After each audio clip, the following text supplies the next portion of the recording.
Hello, everyone. Welcome to Casual Experts Only. We are your casual experts, Mike and Luke. And today we're going to be talking about the Mission Impossible movies in preparation for the new one, Dead Reckoning Part 1, which technically comes out today. But Yep. well, not today, but today when this comes out, we're recording it on Tuesday. So, yeah. Um, should be interesting. We're just gonna be talking about the movies and some like fun facts about them, all this that kind of stuff. Which ones we like the best and like the least, all that kind of stuff. But before we do that, we have some news to talk about. So first things first, I believe, just I guess this is a little while ago now, but we haven't really, we do this every other Wednesday, Mhm. so some of the news is a little old sometimes. But on June 30th, it seems that actor Alan Arkin passed away. Yeah. He was 89 years old, and I believe it was natural causes, just from age and everything. So Sure. nothing crazy, um, cause of death wise there. But yeah, like I mean, he's been in a million things. I mean, I've mostly seen him in comedies, Mm. but he's been in a lot of dramatic things, I guess, over the years. Like Yeah. looking through his IMDb, like I've seen him in a lot of stuff, like Argo, Get Smart. I saw that movie, that Zach Braff movie, Going in Style. He was Mm. in that. He was like one of the Yeah. leads in that. Just things like that. Grudge Match. I've seen like he's had like supporting roles, and oh yeah, he was in the Muppets. Like he just kind of popped up a lot of places. So yeah, he was Right. Right. kind of a Hollywood icon. Like he's been going for so long since. I mean, like his IMDb page is insanely long. Yeah. Yeah, 110 something things he was in, Yeah. Yeah. 111, and he directed a few things. Like says nine things. Yeah, so he's been acting since the 50s, since Mm. 1957. So yeah, he had quite the career. So it's always sad, but I mean, yeah, it's always kind of sad when like people start passing away who've been in a Right. lot of things. Like I'm kind of worried about like some other actors. Like Yeah. I mean, like some of them are getting up there. Like Harrison Ford is 80. You Mm-hmm. know, Mm-hmm. nobody else like comes directly to mind. But there's a lot of actor. Yeah, I'm kind of like people are Right. dying quick, man. Yeah. Not quick. He was 89, but it seems quick because I obviously wasn't alive for all that. Right. But yeah, apparently this has been kind of bubbling up for a while, but apparently, um, the Screen Actors Guild may be Yeah. striking, which I think we'll probably know by the time this episode comes out. I think tomorrow I is when Yeah, the they're announcement. gonna have a meeting tomorrow, the day after recording this. So by the time it comes up, we'll know. Right, exactly. And this has kind of been bubbling for a while since the Writers Guild has been on strike for, I mean, it's been Mhm. like a month now ish. Yeah, I think about a month and a half. It was like Month early and May, I think. Okay. Yeah, Yeah. and very similar reasons why the Screen Actors Guild is likely um going to be striking. It seems like the two main issues are like residuals, like payment via residuals, and it's the whole thing with streaming and AI. Yeah. How studios seem like they are experimenting with using AI to basically replace writers and Yeah. actors in some respects. Hmm. And obviously people aren't, happy about that. It's kind of like same idea, but I think a little bit even larger and more untested, like when corporations start using like machines for jobs, like in factories, and people Right. saying like, "Oh, I got replaced by a machine," kind of thing. It's kind of like a similar idea, but I think with a lot more implications. Yeah. So I think the issue here is not like in the Mandalorian where they did AI for Mark Hamill because they paid him, and Yeah, like that's whenever different. you use an actor's likeness, you have to pay them because that's that goes back decades. And But there was a body double guy there too who was yeah, on set. but I think this goes more into like creating like we're seeing some of this in like the music space. I think creating like whole like I don't want to say people, but like Yeah. beings with entirely artificial intelligence. Like Mm-hmm. there's like rappers and all that. They're making a completely AI. I Interesting. I think that's what this is about because like I just mentioned, Mm-hmm. it's if you use an actor's likeness, you have to pay them. That Yeah, that's the law. So I haven't really looked into it as much as the Writers Guild, but that kind of sure. seems what's happening. Yeah, and this is the LA Times. This actor Eric Edelstein talked about how he's been working like since what? Yeah, he's been working for a long time in the business, and like he used to be able to support himself on like three or Mhm. four guest appearances a year, um, and Yeah. maybe a commercial or two a year. But now it's like impossible to do that because of streaming. People aren't really paid residuals. Basically, companies are profiting from streaming, but they're literally Right. paying nobody for it. Like it used to be Right. when Right. TV episodes went on the air, or even when they got like released in home media format, people would get paid for that. The actors, Hmm. writers, everyone who worked on it would get at least some kind of compensation for that because the companies would too, like with, like Right. just the different distributing and broadcasting rights, all that. But with streaming, like things are a little more nebulous numbers wise, or at least the companies Hmm. are keeping them more under wraps. Like, Right. Netflix seems to not want to say, like, give their analytics for anything, which I feel like they have to Right. know. But yeah, so basically, heads of the corporations are getting paid for all this stuff, but nobody else is getting paid for it anymore. And Right. really, streaming is getting larger than like Hmm. TV Hmm. was. So it's comes a lot of implications, and a lot of the studio heads don't really want to address it. And Right. people are basically not making, and like a lot of people seem to assume that the people striking are like Tom Cruise and Yeah. Nicole Kidman, Jack, but like think of any famous people. It's like no, it's like normal people who don't really make much more than like a blue collar worker, who are just like small Right. time writers and actors who maybe work on bigger projects but don't, aren't multimillionaires and are just trying to survive, who aren't like being paid enough by the companies anymore to like live, you know? Right, right. And I think that a lot of the big name actors you mentioned will oftentimes get a producer credit as well. So like Yeah, they'll get a cut of the profits, whereas a regular actor wouldn't that's a necessarily good see point. as much money. Yeah, and yeah, it's like the same thing for the actors too. Like it's the ones that were cited in this article seem like much smaller, like guest role actors, Right, right. who like depend on their roles to eat, Hmm. Right.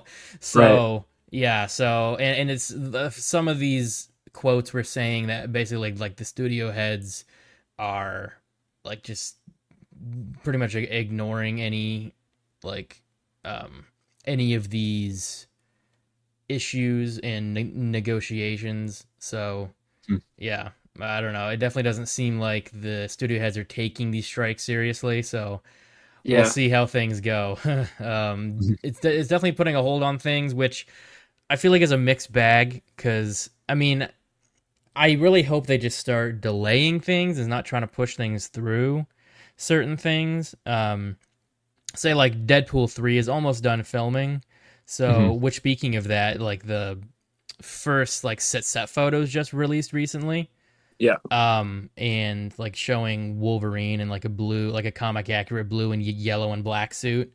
Hmm. And it seems like, and there was also this picture of like a broken down 20th Century Fox Right, um right.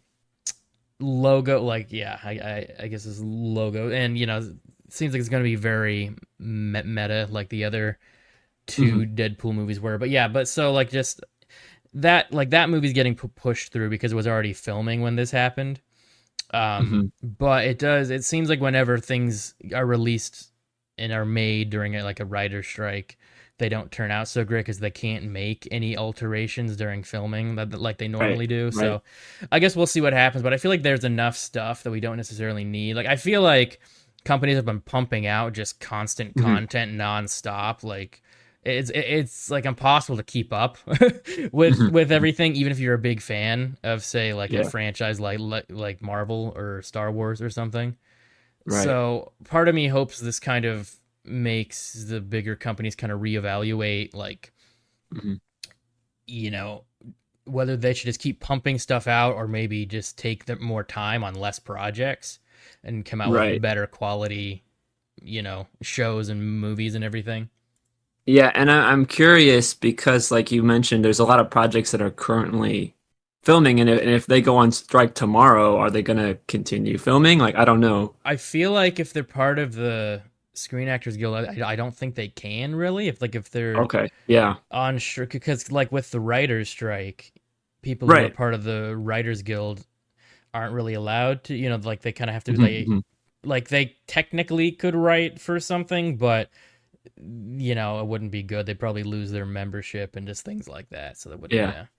Yeah. Uh, Okay. but yeah, that's interesting. No, well, not Yeah. interesting. It's kind of yeah. So we'll see how things go Hmm. with honestly with both Right. strikes. Right. Honestly, but wanted to like just kind of brush over real quick some Jonathan Majors stuff, Hmm. like with the whole court case, the abuse allegations and charges, which apparently it was changed to a misdemeanor. Um, Mm. because of I guess the changing testimony of the witness, Okay. the victim, the alleged victim, and there were two headlines that released like the same day that were very confusing. And I'm not gonna get too into them because it is kind of confusing, but so like one going around was saying the NYPD has evidence to arrest woman who said Jonathan Majors hit her, kind of seeming like Hmm. maybe he's innocent. And then another one by Rolling Stone said Jonathan Major's extreme abuse allegedly goes back nearly a decade. It's like, Oh. okay. It seems. So for the first one, the NYPD has evidence to arrest woman. That's not an. It's a bit clickbaity.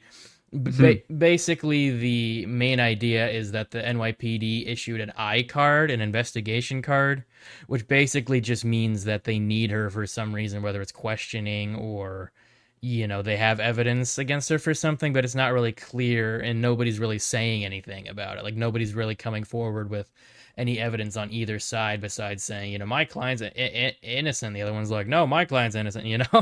Hmm. Um, and I know there were quite a few women who were cooperating with the district attorney's office, seemingly against Majors.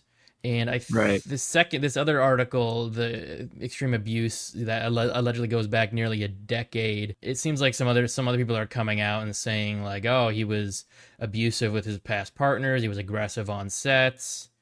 He was a source of toxicity at Yale. Mm. 24 sources tell Rolling Stone. Um, but Majors vehemently denies all accusations. So it's like, it's very messy. Yeah. And it's like when all this kind of like conflicting information comes at you, it's kind of hard to know who's right about stuff. Mm. Yeah. Yeah. And I think for a lot of people, this comes down to like what you want to be true. You Yep. just kind of believe that. So yeah, Yeah. I Yeah. have like no real like cohesive thoughts on this because it's like I don't know. It seems like the court case right now is very messy, Mm. and all these allegations are too. So I don't know.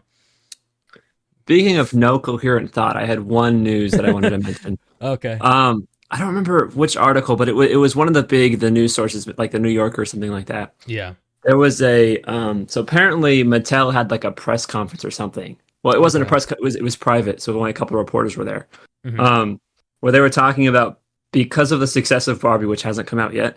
Right. Yeah. They Yeah. are interested in making movies based on 40 of their existing IP. Dear God. How, So how I don't because I don't have the article in front of me, so I don't remember exactly which ones. But they're this already included, making a Hot Wheels movie, I think. yeah, So exactly. It included a J.J. Abrams Hot Wheels movie that was okay. dark, emotional, and gritty, but they don't have a script yet. I don't understand how you can like be like Hot Wheels, like rated Right, R, right, like what? right, exactly.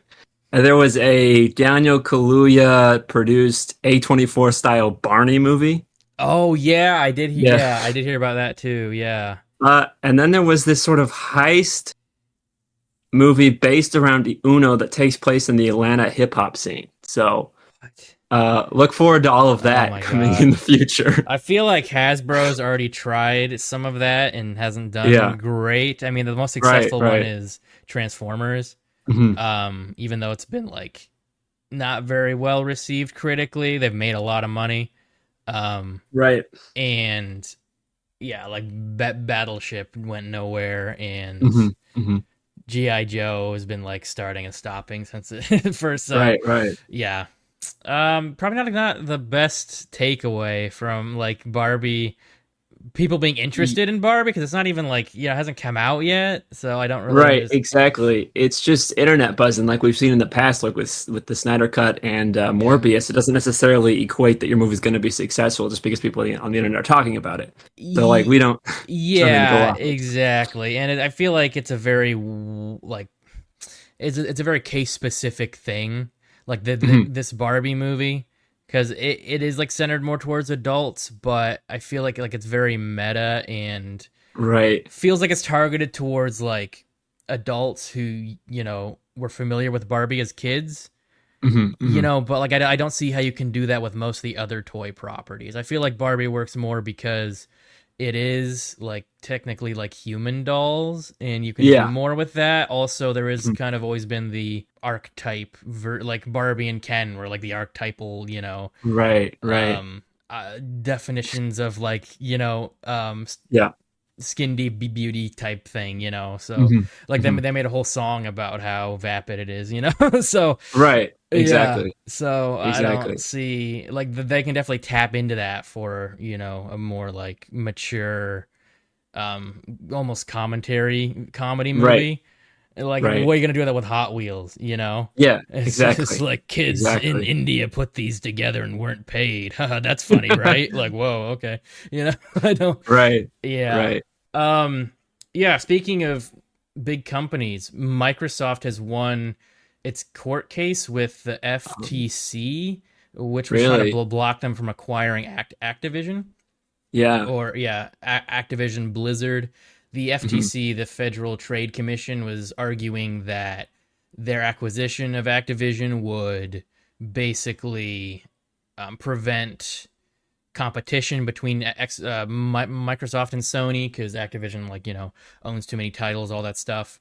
Right. However, the courts ruled against the FTC. I guess they basically were saying like they haven't provided enough evidence to really prove that would happen. Like that, Yeah. there are arguments would happen. Now the FTC can appeal this, and I Mhm. think there are UK um, courts, or what is it, UK commissions and stuff trying to block it as well. But apparently, Mhm. after the court decision, the CMA, I'm not sure what that stands for, but it's a UK um, commission, I guess. They and Microsoft agreed to pause their legal battle and negotiate. Mm. However, I believe July 28th is when that court date is set between that UK commission and Microsoft. So I guess we'll see how that goes. But I mean, this kind of happens every time a big company tries to acquire something. Like this happened when Disney tried to acquire Fox. Mhm. It went on for like 2 or 3 months, and finally they're like, "Oh no, you're fine. You can have it." So Yeah, and I don't really play a lot of video games, but it seems like I don't think that Active is big enough that if Microsoft bought them, yeah. it would be considered a monopoly. Because I think there's a lot of Mhm. other competition in the market. I don't know. I don't play video games a lot, so I'm not Yeah, really. it's definitely complicated for me. Like it seems a bit, I don't know, because Microsoft did already buy Bethesda Yeah. a while ago, and like all their new games are going to be Xbox exclusives. Mm. Um, I don't know. It feels a bit like I feel like Sony has so many different studios Yeah. making exclusive games, and now Xbox, granted, like Xbox has focused more on just acquiring other brands as opposed to making their own games, but I feel like the end Right. goal is to make their own games, and Hmm. like I don't really care if they want to do that. Like Sony does the same thing. Like if PlayStation players are gonna like piss and moan about, oh, but Xbox's games I want to play, like same thing with PlayStation, it's Yeah. just, I feel like if anything it's going to stimulate competition with Mm. Sony trying to come up with their like more exclusives and stuff. I don't know. I guess we'll see what happens, but I'm not some sort of e- economics Right. expert or anything. But Right.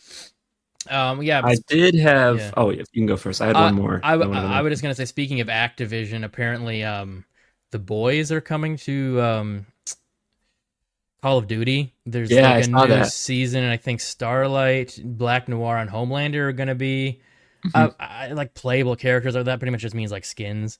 Right. I'm not sure what that's going to all entail, but that should be interesting, I guess. Yeah. Yeah. The VOT social medias, they put out like a Oh little yeah. video with Black Noir giving like a press conference or something like that. It's very funny. Yeah, yeah. It was like he was Black Noir is gonna speak in a few minutes, but it's like he doesn't speak. Right, So like, right. that's kind of funny. I haven't watched it, but I saw part of it. Yeah. Last bit of news before we get into Mission Impossible. Mhm. Um, San Diego Comic Con. Nobody's gonna be there. Yeah, No, no. yeah, exactly. So there are some studios that are gonna be in, according to Gizmodo.com. This is where I'm getting this. I guess Mm, Paramount is going to be there. They're going to have a panel for their new Teenage Mutant Ninja Turtles animated movie. mhm. I guess Prime Video is going to be there, as well as Lionsgate. Seems like Max and maybe Warner Brothers. But Marvel, Not, Lucasfilm, yeah, Disney, Netflix, Sony, DC, HBO, none of them are gonna be there. So it's like interesting. Hall H is gonna be like empty, you know? Like what are they? Right. And apparently there aren't any Hall H panels on Sunday. Mm, I'm guessing because of this. So I feel like there's not gonna like. I feel like San Diego Comic Con has become kind of just like a hub of like, oh, this is where all the big movie announcements and TV announcements come from. And now, like, there's not gonna be a whole lot. it's just going to be like a regular Comic-Con. Yeah, it's gonna be about comics and like, oh no. Yeah, Uh, right, right. but at the same time, I feel like that is a main draw, and like especially given San Diego Comic Con's pricing, Yeah. I feel like I feel like for people who've already bought tickets, you know, Hmm. might feel like, oh, this might be a little overpriced for this year's attractions, you know. Yeah.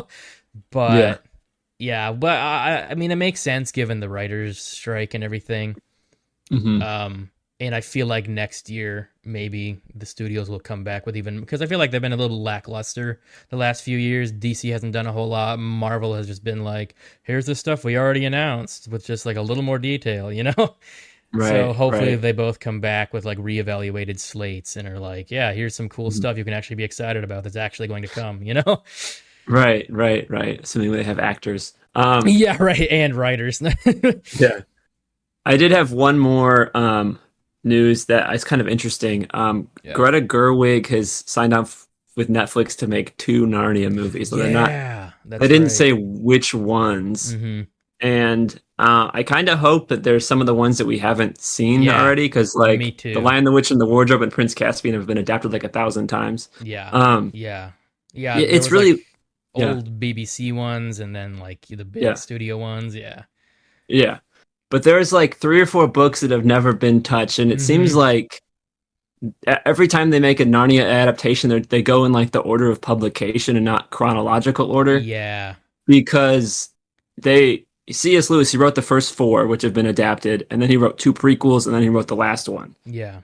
And those first four have been made into movies and TV shows and all that, but Hmm. the prequels and the last one haven't been touched yet. So I hope that Netflix is going to go in chronological order, Me so we too. start with ones we haven't seen yet, and then kind of work into ones we have seen. But I don't know. Yeah, I mean, I feel like it would be cool if they went in chronological order, like 1 through 7. Yeah. Um, and I feel like they can't really adapt some of the other books and not touch Mhm. the Pevensey trilogy, I guess. Right. But there's 4 other books without them, you know. So Exactly. like the Yeah. Magician's Nephew, that's like the first one. I feel like that would be a Yeah. perfect place to start because crazy, it's the Yeah. first one. Um, Right. Right. and you know, and like it does kind of lead into the second one because that's where you see Narnia get made and like get created, and then Mhm. like the professor, is like their guardian or whatever, the Yeah. Pevensy's guardian in the movie. So yeah, like I feel like that'd be a perfect place to start. But I'd really like to see Right. A Horse and His Boy too, Yeah. That's because one of my favorite ones. I Yeah. feel like that one could be a really cool, like just it could be a very different tone, a little more Yeah. serious and maybe even like Hmm. grittier take on Right. Narnia, kind of like the book was. It Yeah. wasn't very connected to anything else besides like, you know, cameos, I guess. Right. Right. But it had like a very more just like serious and contained story that they could really do something cool with it. Yeah, Um, it's really interesting because it's the only one that's told from the perspective of someone who's like grown up in this magical Narnia yeah, world, and so it's really interesting. yeah. So I feel like yeah, the magician's nephew in that one could be really cool. Yeah, Silver Chair would be hard to do because right. it's like I can't remember anybody's name, but the Will Poulter character in Yeah. the Voyage of the Dawn Shredder, Hmm. he is the main character in the Silver Chair. So Right. it's Yeah. kind of a sequel to Dawn Shredder, so it's hard to do, Mhm. you know, that without readapting Dawn Shredder or Yeah. but. And you can't really make a sequel because Will Poulter's like 30 and he's supposed to be Right. like 16 in that story. So, Hmm. yeah. Hmm. But Yeah. yeah, that is interesting. I did hear about that. So I Mhm. kind of expected them to do like a series, like a Narnia series, not Yeah. movies. But Right. Right. I mean, I feel like they would work either way. Maybe yeah. I mean, I feel Yeah. like they could work as like a small like season series, like a 5 episode season Yeah. They're per not book. that long, so it would only be like No, 3 to 5 episodes. yeah, Yeah. they're not like Tolkien or Harry Right. Potter books or something that are like super Right. long. That is everything for the news. Now on to Mission Impossible. We're just going to kind of talk about each movie a little bit, our thoughts on them, and yeah, then just talk about which ones we like the most in Yeah. preparation for the new one. And is it safe to say you're a fan of this franchise?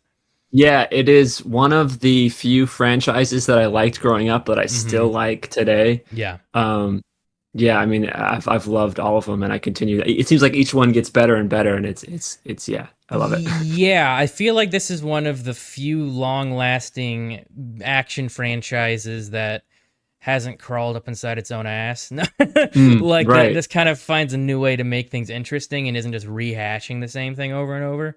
I do hope these last two are the last ones because I don't want things to go too long. I Mhm. feel like with John Wick, I feel like almost kind of like overstayed its welcome a bit. Like I was really Sure. hyped for the fourth one when the third one came out, but by the time the Mhm. fourth one came out, I'm like, yeah, this is great. It's John Wick, but also it's like, I hope this is the end because like I feel like too Right. much of a good thing is too much. Yeah, Um, absolutely. so, but with these, yeah, they just kind of keep getting better and better in a lot of different ways. But yeah, let's start with the first one, which Mm, was actually the second one I saw. I started with the third one. The third one was the first one I saw, but we'll talk more about that one yeah. later. But yeah, so number one, made in Hmm. 1996. What do you think about this one? Yeah, I really like it. It's probably the Mm-hmm. most unique. It's very Mm-hmm. much like a classic spy Yeah. thriller, not so much an action movie. Mm-hmm. But it's still really good. There's some really tense moments. Yep. I really like that the antagonist was actually the main character from the TV show. I think that's a cool little twist. Yeah, right. Uh, It's not the same actor, but it's the same yeah, they couldn't get character. the Yep. same actor. He didn't want to come back, but he's the Yeah. same character. I think that's really cool. Yeah, that isn't. So is like the show supposed to be canon then, or is it I just kind of think like an so. Easter I'm egg? not Yeah, sure. yeah. That is the thing. I feel like this one. I mean, it was not 96, so I feel like it feels a little dated, mostly with Yeah. like the technology.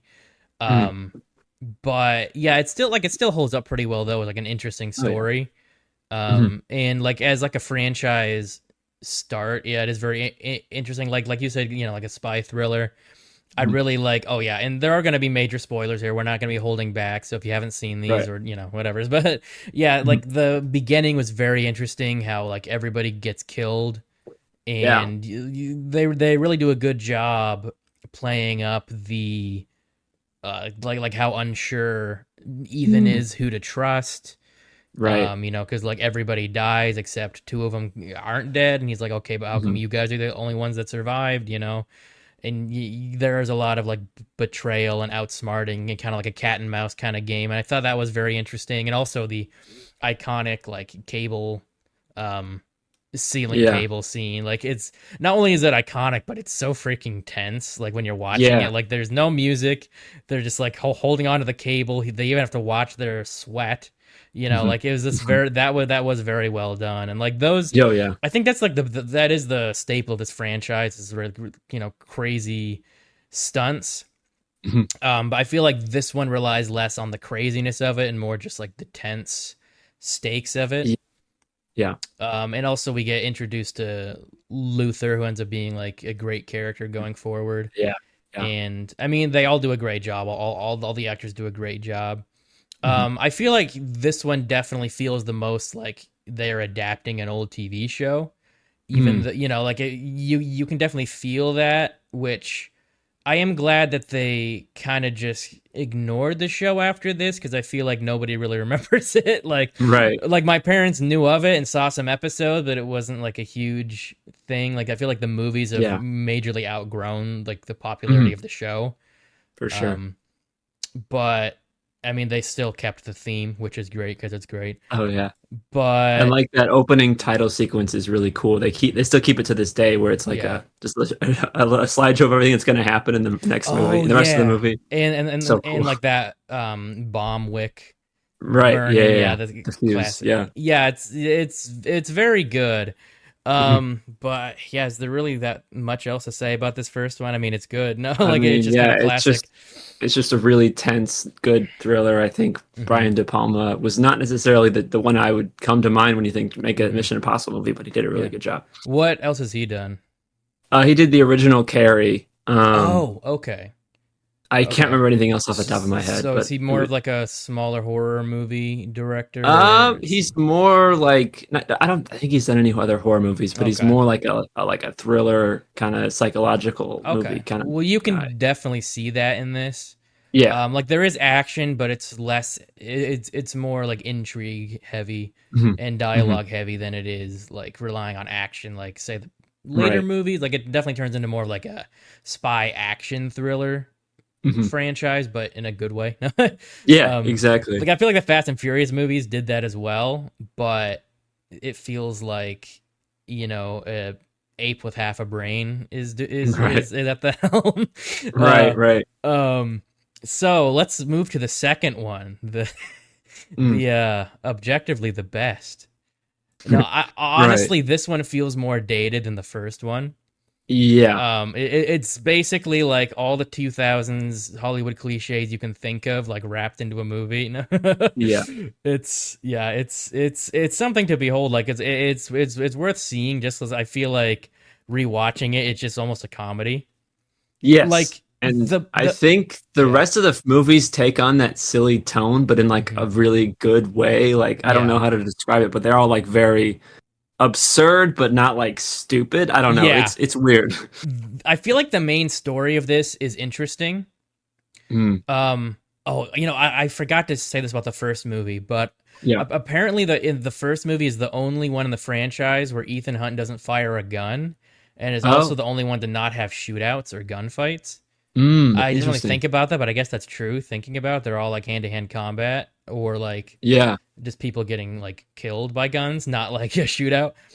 Right. Right. But yeah, the second movie, I feel like the main story is interesting enough, like the whole like chimera virus thing, and Hmm. Doug Ray Scott as a villain. I haven't seen most of these movies since like 2018, I think. Yeah. Um, I think I've only seen the second one all the way through like one time. well, I remember the first time I saw it, I was like, yeah, it's fine, it's a movie. And then I went back and rewatched Yeah. all of them with my friend in preparation for Fallout. And I was Hmm. like, oh my God, this thing is cheesy as hell. Like, I did Yeah. not Yeah. remember. And like that, oh my God, that one sequence where Ethan Hunt and the Douglas Scott character are like playing chicken with Oh motorcycles. And then yeah. they just Yeah. like break and just smack in midair. It's insane. Yeah. Like, it's kind of Yeah. hilarious though. Like, it's Right. pretty it's quite a feat. But like there are some cool stuff, like that rock climbing sequence at the beginning is kind Yeah. of cool in Mhm. a over the top dramatic way, like when he like uses the sunglasses to like get the mission and then he just like throws them behind him and there's like this big explosion. It's like all the Right. stereotypical like action movie cool guy stuff, is like Mhm. in this, but it's very unironic. Like it's Right. very Right. like it's just leaning into it full hog. Mhm. Mhm. It's pretty Yeah, funny. and I heard that like while they were filming it, like apparently John Woo Yeah. had like a 3 hour cut of the movie, but then Oh, they didn't let him in the editing process. So that's why it's like such a really? weird thing because they were trying to fix the movie without the director there, and it just I don't know. That yeah, It that was that that kind of makes Sounds kind of sense complicated. because Yeah. there is a lot of like choppy edits and scenes where you're like, what was I Right. supposed to get out of that scene? You know? Hmm. Hmm. Okay, yeah, that makes sense. Yeah, I kind of hate that. Like, I do like how it seems that directors more often than not nowadays are a huge part of the editing process. Yes. Because I feel like that's Yeah. important for the director to actually have their Right. work Right. like preserved. You know, Hmm. like what's the Hmm. point of them directing if they're just going to totally change what they're Right. doing? You know. For sure. For sure. But yeah, so this movie was definitely kind of crazy. No, Yes. Yes. apparently for the rock climbing sequence, it was filmed in Utah at Dead Horse Point. I'm getting all these facts from IMDb, so Okay. if they're wrong, blame IMDb. No. Tom Cruise was apparently on tables was on cables, which were then Mm. digitally removed, and then Ron Kauk was the climbing double, and the overhang stunt was performed by the main stunt double Keith Campbell. Director Tom Cruise was director Tom Cruise. Director John Woo was so scared each time, but Tom insisted on doing it. So it seems like Tom did like basically as much as they would let him. Yeah. But Yeah. apparently Tom Cruise and John Woo clashed over some of the stunts Hmm. because Woo wanted stunt doubles and Cruise was adamant about doing them. Um, Hmm.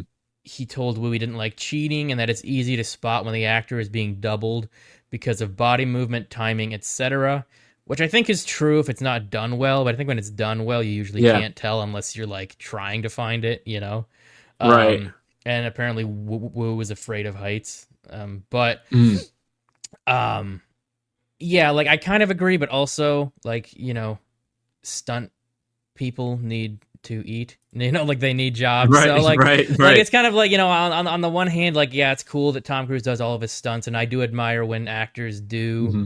like as much stunts as they can. But at the same time, like stunt people, like I think a better example of an actor dedicated to their craft doing stunts is Keanu Reeves. Because like Mm. he does as like a lot of the stunts, he does like all the gunplay in the John Wick movies, he does all the fighting scenes, but for the big stunts, he has stunt doubles do them, not necessarily, I mean, because like they're qualified for that and that's why they're Right. there. So like Hmm. I don't really think that there's any virtue in hurting yourself for like it feels like very much an ego thing to Yeah. me. And like Yeah. it's like Tom, like a lot of people just like love Tom Cruise because he does all his own stunts, but to me it's like feels very much as like an ego thing, you know. Mm. um like it's not like I'm kind of indifferent to Tom Cruise as a person, but when it comes to Yeah. the stunts, Mhm. it's like it's cool, but also it's like how far are you gonna go? Oh yeah, Yeah. also Doug Ray Scott was apparently going to play Wolverine in X-Men Yeah. originally. But Mhm. apparently filming for Mission Impossible 2 went over schedule, and Andy was injured in a motorbike accident. I feel like it might have been Mhm. like during that one scene. I mean, it must have been Right. during that chase scene. And he was forced to drop out and was replaced by Hugh Jackman, who became like Mhm. the iconic Yeah. Wolverine. Right. um, Right. so yeah, that was the second one. Moving on to the third one. Now this is actually the one I Yeah. started with, Mm. and I feel like it's honestly an okay starting point. Like the first one's good, but you don't necessarily need to see 1 and 2 to understand what's going on. I feel like part of Right. that might be because it takes place like 6 years. Like the movie came out 6 years after the Mhm. last one, and the gaps just kind of like stay around that for most of the sequels after this. Mhm. Between like 4 and 6 years, I think. But I feel like this, like what really captured me about this one is like the intro, Right. Right. where um, Ethan Hunt is, he and his wife are gagged, like they're um, the Philip Seymour Hoffman character trying to get information is like Yeah. threatening her life. It's like a really intense scene, and then it like Oh yeah. it goes into that iconic Mission Impossible intro. Like I think Mhm. that was really well done, and what I really like about this movie and like why it just kind of like holds a place in my heart, it feels a lot more even though it has all like the crazy spy stuff, it feels a little more um gritty, I guess, than Yeah. previous entries, and it feels more like the action in general feels more visceral and Mhm. like life and death kind of like it just you really feel the stakes for Yeah. most of it, and I really do like the way they used the masks in this to like to kidnap Yeah. Philip Seymour Hoffman, and he's a great villain. Oh yeah. Just all the performances and like just the fact that like Ethan has to have like his like that's the whole thing with like the bombs in people's brains is Mm, just like yeah. really messed up, but like a really good plot device, and it really just kind of Mhm. um puts Ethan kind of a area of helplessness where he's not usually at when he has that like not only when he has it in his head but when it was in the with the Carrie Russell Mhm. character, like he couldn't really do anything to save her, and it's like so instant. It's like that, and like the bomb goes off, Right. like all of that. Just really, I guess, kind of put an impression on me for this Mhm. franchise. So I really like this, and introduces Simon Pegg's character Benji. Right. Yeah. Yeah. Yeah, You forget about that because he's not really in yeah, it that much, and like yeah, 4 and 5 is where he really makes his mark. But yeah, he yes, appeared in this movie first. yeah, and also I feel like it's interesting to see Ethan trying to kind of live a normal life, and you're Yeah. kind of you kind of see like is that possible for him, Hmm. which Hmm. I feel like it kind of answers it in the next one, like not really. No. Yeah. Like it's kind of hard to work for the what Yeah. is it, IMF, and IMF. be Yeah. married to a doctor and like not have her know. Mhm. I think that him getting married was a direct response to the, in my opinion, very abysmal romance subplot from part two. And so they Yeah, just get him married. So he did like, there's no more romance because he's married. He can't have sex with anybody else. yeah, right, Um, it's not, yeah, which it's in my mind kind of sets it apart from James Bond, where he just kind of has sex with mm, everybody. And it's like, yeah. got to save the world, but right now I'm too busy fucking. Yeah, But like, right, this is right. more like let's just get to the world saving stuff and skip he that other stuff. he can yeah, right, yeah, Yeah. that's interesting. Yeah, I didn't think about that, but that is part of what I like about, like, you kind of contrasted it with James Bond, and I feel like that is very um prevalent in all major spy stories. Mm, It was kind of a cliche to kind of have the spies just kind of be very promiscuous, so kind of right. marrying him off in the third one was kind of an interesting choice, but I feel like Hmm. interesting in a you know respectable way, like a good way, I Right. guess. Like Yeah. it's not like what you expect, but in a good writing sort of way. Hmm. Hmm. um but yeah, this apparently, yeah, apparently after the success of Shaun of the Dead, Simon Pegg was asked in an interview whether he was going to be pursuing a career in Hollywood, to which he laughed and replied, "It's not like I'm going to be in Mission Impossible 3." That's funny. Which, yeah, if that's an actual quote, that's pretty funny. Oh yeah, Mm, and this was J.J. Abrams' first feature film yeah. that he directed, which, yeah, and that he pretty much became attached to the franchise after this, though more in a Hmm. producer role after Right. this. But he definitely kind of seemed to take this franchise in a somewhat more serious direction, even though it's still like spy thriller, like Crazy Hmm. Gadgets. It still seems to Yeah. be a little more, somehow a little more grounded. Hmm. Hmm. Um, and apparently it had a $150 million budget, which was the most expensive movie ever undertaken by a first-time feature film director. Okay. So that's kind of Interesting. interesting. Yeah. Yeah. Um, yeah, we good to move on to the fourth one. You want to say? Yeah, I don't know. I just feel like I'm not a fan of J.J. Abrams, and I feel Mm-hmm. like a lot of his direction in this movie kind of makes it more forgettable than some of the other ones. I don't know. It's Mm-hmm. not as bad as two, but it's not one that I remember a whole lot of, in my opinion. I don't Gotcha. know. Yeah, no, that's fair. I mean, for me, it's more probably the fact that it's the first one. Sure. It's kind of Sure. got like, and I feel like that this is kind of the turning point where like they get Yeah. better, you know, Hmm. Hmm. um, from here on out. So, but yeah, I haven't like I'd have to go back and watch it and pay more attention to like the direction style. Hmm. Um, Yeah. but But yeah, Philip Seymour Hoffman is yeah, iconic, probably one of the yeah, best villains of the series. I don't know. yeah. But yeah. At least one of the most memorable. Hmm. Hmm. And there were a lot of like double crosses in this, which were honestly pretty unexpected for the most part. There were like Yeah. quite a few twists. Um, Hmm. but yeah, number four. This one was, yeah, it came out in 2011, directed by Brad Bird, who had only been doing Yeah. animation, I think, up till now. Hmm. Hmm. And I think this one is just kind of the epitome of like a good time, like Right. in this Yeah. It's franchise. yeah. You mentioned Brad Bird, and it feels the most cartoony, but in like the Hmm. best possible way. Yeah, like it works really well with the Yeah. tone and the Right. story. It doesn't feel cartoony in a like stupid way.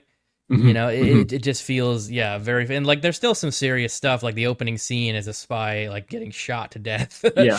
Right. Right. So, and I really like the supporting characters in this, and I kind of Hmm. wish some of them, like Benji goes forward, Jeremy Renner's character Agent Brandt kind of go like he goes Yeah. forward in the fifth one, but he's more have like he has more of an administrative role. Hmm. But the Paula Patton character, she just kind of goes away. I think that was kind of like a, I don't know, for up until Rebecca Ferguson, all of the female team members Hmm. just kind of got replaced in the next movie because like Maggie Q was in 3, Yeah. and then Paula Patton was in 4.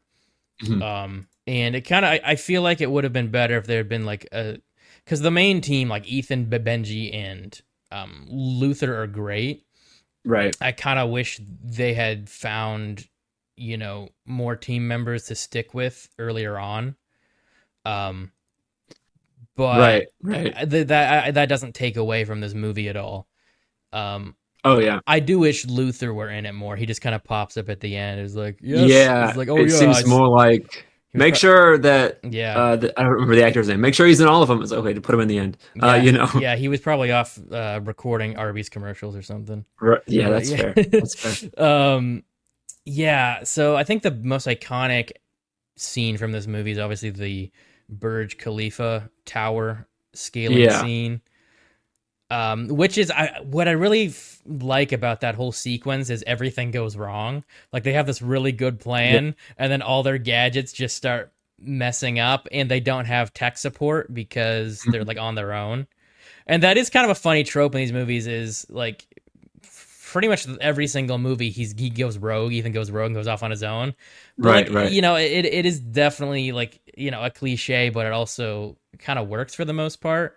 And Yeah. that is kind of the point, and they do address it in later movies in almost kind of a meta way, which is kind of fun. Hmm. Hmm. But yeah, that's the fact that like everything kind of goes wrong, but they still adapt and mostly complete their mission. And yeah.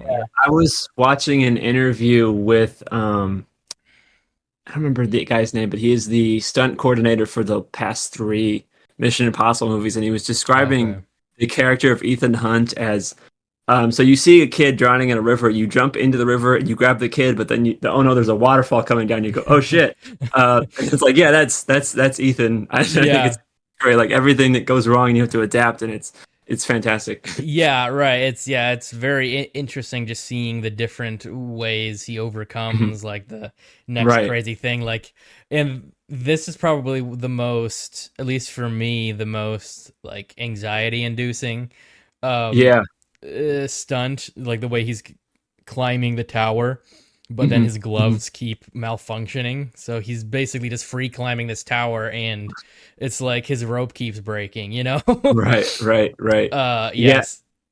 Yeah, and they were shot on IMAX cameras, and like even Oh if you're yeah. watching it on like a tiny ass screen, it's still like Mhm. the depth is so cool, Yeah. and like you can feel he's really Yeah. high up. It's a really good scene. Yeah, and they actually like yeah, they actually filmed it like outside the tower, Yeah, which no, is they yeah, nuts. Like right. that is something really cool about this franchise is I feel like where most movies would just film it on like a sound stage, they're Hmm. like, no, we're going to the, and that is probably a lot to do with Tom Cruise and his like, Right. like I must be putting myself at death's door every second, but Hmm. at the Hmm. same time, there is like a really cool realism that comes with it. Right. And like Right. you can feel like it's a real building and it's really, Hmm. and but Yeah. so that was very cool. And yeah, apparently Tom Cruise dangled outside the tower at approximately 1,700 feet, Wow. which is over half the length. It's 2,722 feet tall. Mm. Yeah, so it's kind of crazy. I mean, Yeah. obviously he must have been like strapped into harnesses and stuff. And they Yeah. CGI'd it Yeah. out, but still, that is still nuts. Screw that. I'd never do Hmm. that. Hmm. Right. And just like that scene where he has to like improvise and use that like ribbon or whatever to Hmm. like swing over, and then he like hits his head and almost like plummets to his death. Always was like, oh my Yeah. god, that's And then insane. everyone's like grabbing onto the other person. Yeah. Oh my gosh. I'm like, Yeah. how are they not falling off with him? Oh my Right. gosh. Right. Yeah. So that, and then there's a lot of other fun stuff in this one. Hmm. I feel like I feel like this one has the most forgettable villain. Like Yeah. I don't remember It's his name. I guess he was trying to launch some missiles or something. I don't really remember. Um, right. that scene with the cars towards the end too was pretty cool. Yeah, Um, and in the beginning there was the fun scene where they're at the in Russia at the Kremlin, and there's mhm. that like the projector thing, and Yeah. that was really cool. And like Yeah, Ethan, yeah, that was very cool. he doesn't even wear a mask; he just puts on a mustache. Yeah, and like a slightly different nose, and they're just like, "Yep, Yeah. you look, yeah, you're Yep. completely Mhm. different person." No.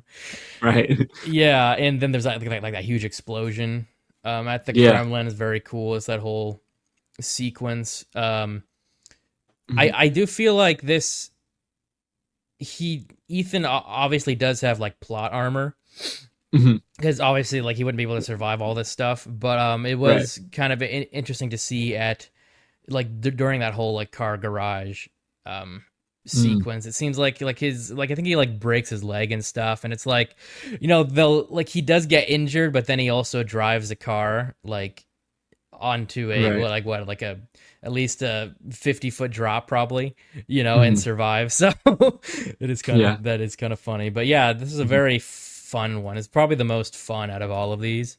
Yeah. Yeah. I definitely agree with that. But moving on to 5, it came out in 2015. This one is the first.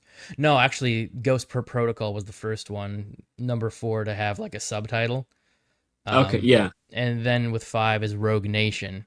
And this is Hmm. the first one directed by Christopher McQuarrie, who has Yeah. gone on to direct Fallout and now is directing the Hmm. new ones, Hmm. the This two-parter. was actually the first one that I saw, and then I Oh, watched them okay. all in reverse order after that. Okay. Uh, Yeah, yeah. I feel like if I had watched these ones first and then seen 3, it Hmm. wouldn't have had much impact on me Yeah, cuz that's fair. like compared to the other ones, yeah, it's missing a lot of the like really cool elements of the later Yeah, movies. yeah, Um yeah. but yeah, considering it was like my first one, it was. But I Hmm. feel like I'd probably feel the same too if I'd seen the first one first. I feel like I would have maybe that one Yeah. would have impacted me more. But after seeing the third one, the first one just felt like a lot older. Hmm. But Hmm. yeah, so 5, this one is like kind of had to grow on me a bit. Like I never disliked it, but like the Mm. more I watch it, the more I like it. I feel like there was just a lot that I missed the first time around Sure, because this sure. is arguably the most complex plot wise at this point. I feel like. Mm. Um, Yeah. and we do get like this is kind of the beginning. Apparently, the director wanted to do this. This is the first time we really start to really have carryover characters besides Luther and Benji. But we have like a villain that doesn't just die. Right. Rebecca Up until this Ferguson's character. point, the Yeah. franchise has been very episodic. Like you can watch them in whatever order you Yes. want. You can start on number three, you can watch them backwards. But with this one, it's like Hmm. there's a story and you have to watch them in order. Yeah, which I did like about um yeah, 4 felt like the only thing that really tied into like the previous ones was like how his wife kind of showed up at the Hmm. end, you know. Right. But this one, well, yeah, and also the Jeremy Renner character talks about like how he was supposed to protect his wife or whatever. Um, Hmm. yeah, this one just has a lot of really cool, just a lot of great scenes. No, like I Oh feel like I yeah. almost remember the scenes more than the plot itself. Mm. Like that scene at the opera was just like really really Yes. really cool. Yeah. um Yeah. and yeah, the whole like idea of the Rogue Nation was pretty interesting. Like just Hmm. were they all previous IMF agents, or were they just like special forces and stuff from I other think I countries? think they were all different special forces because I Okay. think they mentioned some from the what's that one from the UK? There's this by MI6 or MI6. Yeah, yeah. yeah. There was some MI6 in there as well. Okay. So I feel like it's not just IMF, but it's a bunch of other agencies as well. Yeah, that makes sense. And they say something about it being like an anti IMF. Right. And I guess my one gripe with this movie is I feel like you don't really feel the scope of that. Like there are a Sure. couple times where there are like Rogue Nation agents, you know, like anti-IMF agents, but then the rest of the time it's pretty much just them against the main bad guy who I can't remember his name, but Hmm. um so yeah, that's like my main gripe with it. But like everything else in this is really cool, like that holding your breath scene, Yeah. like that was nuts. Hmm. Hmm. I know at least once I've tried to hold my breath with it, and I was like, no, no, it's not happening. Right, Um, right. and I And then really there like, was like yeah, that car chase yeah, immediately after that. yeah, right. Like Um, he's brought back to life after drowning, and then he's like, oh right, well, it's time to go for a high speed chase, and then almost like yeah, wreck your right. motorcycle and basically die. Hmm. Hmm. Yeah, and I thought it was interesting how shoot, Rebecca Ferguson, yeah, Rebecca Ferguson's character, what's her name? I can't remember what the hell. Ilsa. I think it is. Yeah, Yeah, I think it's Ilsa Ilsa because it's Faust. yeah, yeah. Yeah, I like how her character really keeps you guessing the whole movie. Is like whose Mm, side is she on? right, Because right. she keeps helping Ethan, but then she keeps betraying him Hmm. for Solomon Lane, and I'm pretty sure he has like some dirt on her or something, which is why she is Yeah. working for him. But Hmm. I do really like her development throughout this movie and how her relationship with Ethan develops. Right, right. All that was very cool, and like there are a couple things at the end where they basically like trick Solomon Lane into like going into that glass box, Mm, which I'm yeah, still like I still was never able to wrap my head around like how they planned all that, but you know yeah. it's still cool. But Right. I think that what the scene I really like is where it's the Alec Baldwin character, which I do actually enjoy his character quite a bit. I Hmm. kind of think he's a pretty Hmm. good addition to this, and I feel like he's almost like the meta commentary of these movies because he's basically just talking about how like ridiculous Ethan Hunt is and like all the stuff he does. Yeah. I think Um, at one point he calls Ethan the human manifestation of destiny or something ridiculous like that. yes, yeah, yeah, he does. It's nuts. I feel like Tom Cruise might have written some of those lines, maybe I don't know. But just that scene where he's with the I think the Prime Minister of England and like somebody else, and they're like Hmm. trying to Yeah. warn the Prime Minister that he's in danger, and Hmm. I forget who it is honestly, but one of them is in a mask and is actually Ethan. And I thought that Yeah. was like a super good reveal. Like I didn't expect Hmm. that going into it, and I do like at the Hmm. end of that, Alec Baldwin's character, Alan Hunley, ends up like being won over by them and is like on their side by the end, Yeah, and he's the becomes secretary in the next one. yeah, and he becomes like the new Yeah. director of like Hmm. IMF, I think, or Yeah. whatever. Yeah. So yeah, that's all very cool. Good one. I mean, like I feel like all of these are good after like Yeah. after two. Like I enjoy all of them, and they just keep getting more and more interesting. Hmm. Yeah, I will say that I don't know, I'm really torn on this because the airplane scene is probably my favorite of the series, but Oh, okay, it's not connected to the rest of the plot of the movie. that is true. So It's kind it's of like it's this random. this epic stunt, but it's Hmm. like okay, I don't know. Well, yeah. It's weird. Apparently, at some points in the stunt, they were suspended like 5,000 feet in the air, Yeah, which is he was nuts. really strapped to the side of an airplane. That's pretty cool. I didn't realize that they went that high. I Yeah, thought they just kind of went like maybe a couple 100 feet, you know, and then like came yeah, back down. But for some of it, they were actually like in the air. Like holy hell, yeah, yeah, yeah. that is pretty cool. Yeah, apparently Tom Cruise was injured 6 times during the making of this movie. So like I Not feel surprising. like I mean he's in excellent shape, but I feel like when he's 70, he's not gonna be able to move. Like he Right, like his right. muscles and like everything is gonna be so tight and like Mm, you know. But yeah, hey, you know, yeah. dedication to the craft, I guess. Mm, But moving on to Fallout. This yes. one, yeah, came out 2018. Mm, This one was fun too because I basically went back and rewatched all the other ones leading up to yeah. this, and honestly, I would have been okay if they ended it here. Like it felt like it Mm, could have been sure. an ending. But I'm glad that they didn't at the same time. But I feel like Yeah. this one has a real weight to it, more Yeah. so than probably any other one before Hmm. it. It still has some fun stuff, but I feel like it's more like cool than it is fun. if you know what Yeah. I mean, because I guess it's like it's not really lighthearted at all. It takes everything very seriously, Yeah, I which would say it's probably the most visceral we've seen so yeah, far. yeah, and I feel like it's just probably visually the best too. Mm. Just the Yeah. way everything's shot, like the um, color grading, Mm. all that stuff is just very well done. I like how everybody's in this. You know, we Hmm. got Luther and Benji and Ilsa, that they're all part of the Yeah. team, but then even Ethan's wife, like I'm glad they brought her back and Hmm. Hmm. kind of tied a bow on their story, which I feel like was kind of Right. hanging since the third movie.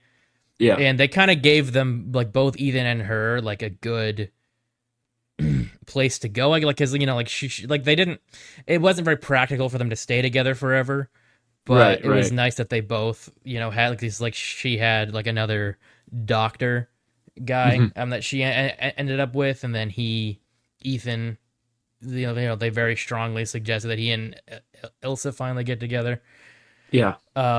But then we also see the return of Solomon Lane, and I feel like he's Hmm. even better in this one. I feel like in Rogue Yeah. Nation, I had a little bit of a hard time taking him super seriously as like the Hmm. main bad guy. I guess as like the main like leader of the anti IMF. I guess Right. I don't know if it's the beard or what, but in this, I feel like he's a little more menacing.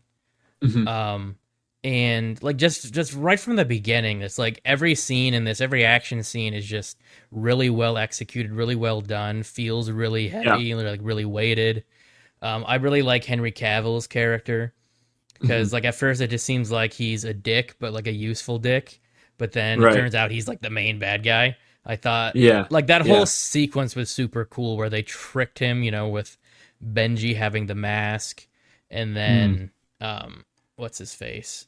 Alan Hunley like was actually helping them the whole time, and then there's Right. like that whole fight where he ends up getting killed by Henry Cavill's character.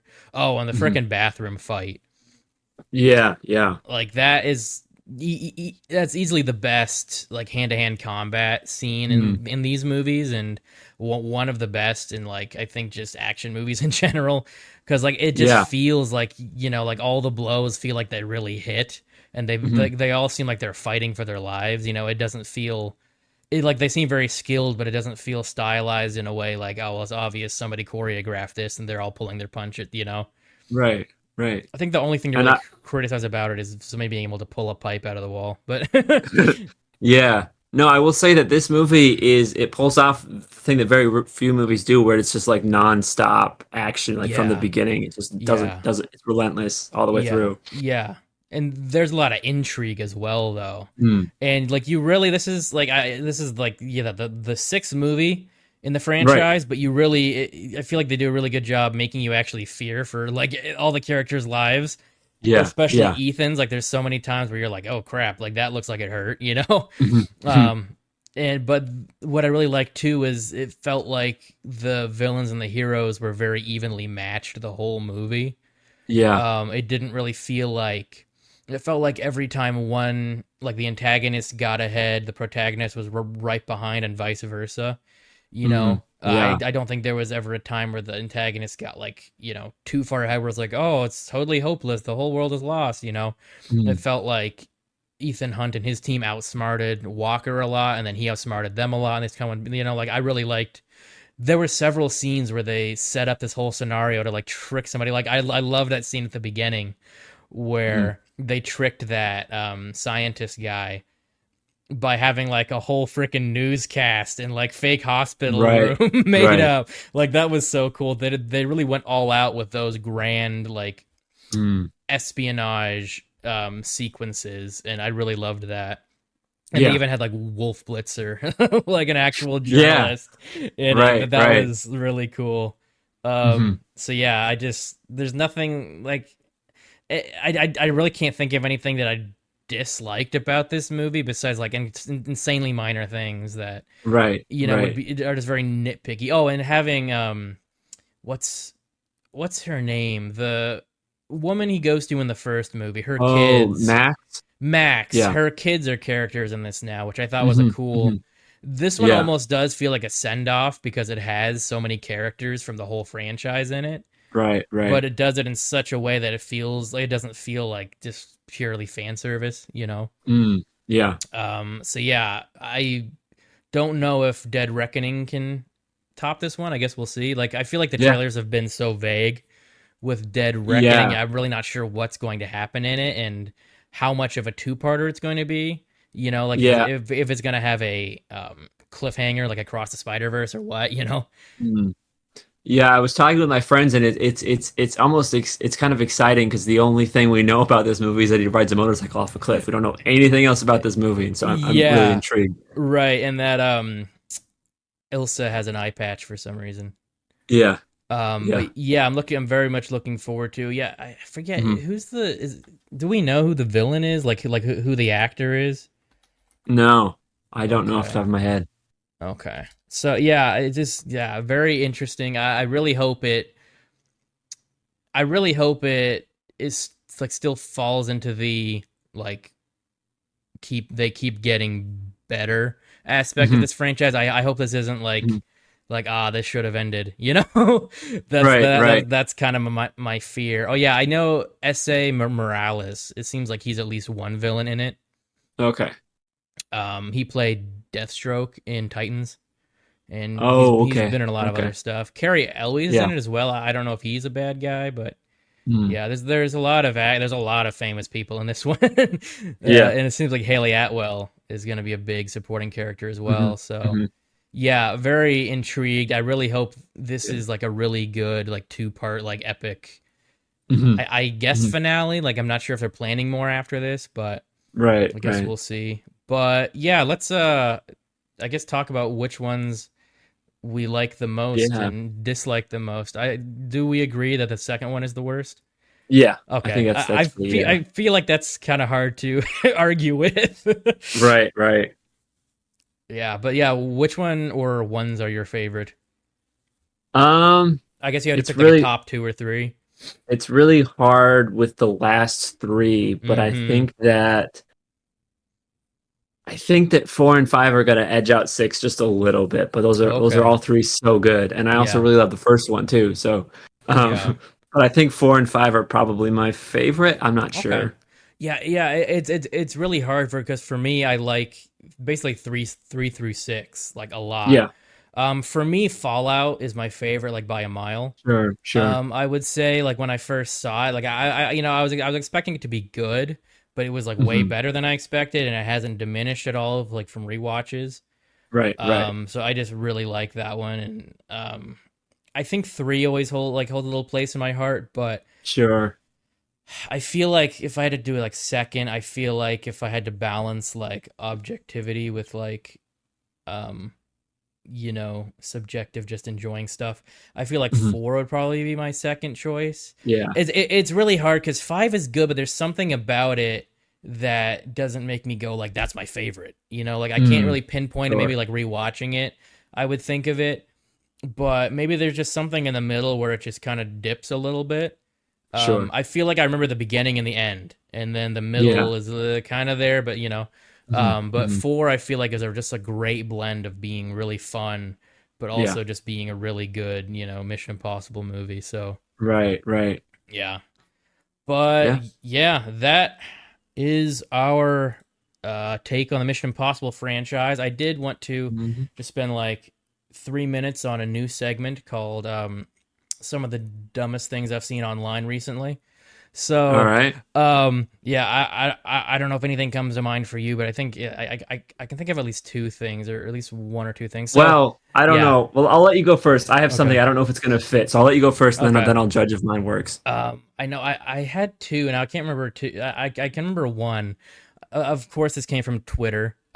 Hmm. But I just saw like some like it's always the thing with Twitter is it's like always just people just posting these random stupid thoughts that they Hmm. should really just like say to themselves, but instead they're like, I'm gonna go on Twitter. So it's like it's very random, but it was just saying something uh like if Superman doesn't need to fight with his sword, then neither does Wonder Woman. I'm like, That's funny. what? Like, part of me hopes it's ironic, but it's like, what? That's stupid. Like, Superman like was born on a futuristic world and then raised by farmers in Kansas. Wonder Woman was raised on an island of ancient Greek warriors.